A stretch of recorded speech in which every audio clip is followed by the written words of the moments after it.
AP పారిశ్రామిక అభివృద్ధిలో మరో చారిత్రాత్మక ఘట్టం ఆవిష్కృతమైంది. రాష్ట్ర వన్యకుల క్షేత్రీయ చైర్మన్ సిఆర్ రాజన్ కొనియాడారు. అనకాపల్లి జిల్లాలో ఆర్సెలార్ మిట్టర్, నిపాన్ స్టీల్ సంయుక్తంగా ఏర్పాటు చేస్తున్న భారీ స్టీల్ ప్లాంట్ రాష్ట్రానికి కొత్త యోగమని ఆయన అభివర్ణించారు. కూటమి ప్రభుత్వం అనుసరిస్తున్న స్పీడ్ ఆఫ్ డూయింగ్ బిజినెస్ విధానాల వల్లే ఇలాంటి దిగ్గజ సంస్థలు తరలి వస్తున్నాయన్నారు. ఇది కేవలం విజన్ ఉన్న నాయకుడికే సాధ్యమని స్పష్టం చేశారు. ఈ ప్లాంట్ ద్వారా వేలాది మంది నిరుద్యోగులకు ఉపాధి లభిస్తోందని ధీమా వ్యక్తం చేశారు.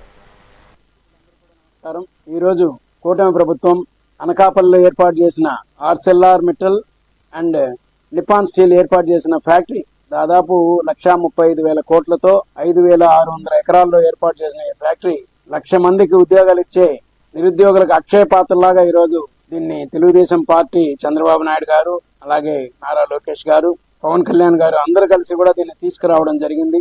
అనుక్షణం నిత్యం చర్చల్లో ఉండి యువ నాయకులు లోకేష్ గారు ఈ ఫ్యాక్టరీ తేవడానికి ఒకే ఒక జూమ్ కాల్లో కూడా ఫైనల్ గా దీన్ని మాట్లాడి ఇక్కడ తీసుకురావడం జరిగింది. ప్రధానమంత్రి మోడీ గారు కూడా మనకు బెస్ట్ విషెస్ చెప్తూ ట్వీట్ చేయడం కూడా జరిగింది.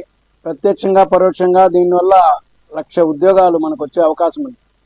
దీనివల్ల అనుబంధ ఫ్యాక్టరీలు కూడా ఏర్పడతాయి. స్టీలు ఎప్పుడైతే ఈ ఉక్కు అది మనం ఏర్పాటు చేస్తామో ఇప్పుడు కన్స్ట్రక్షన్ స్టీల్ కానీ మిగతా రకరకాల స్టీల్ కూడా తయారు చేయడానికి అనేక అనుబంధమైన ఫ్యాక్టరీలు కూడా రావడం జరుగుతుంది.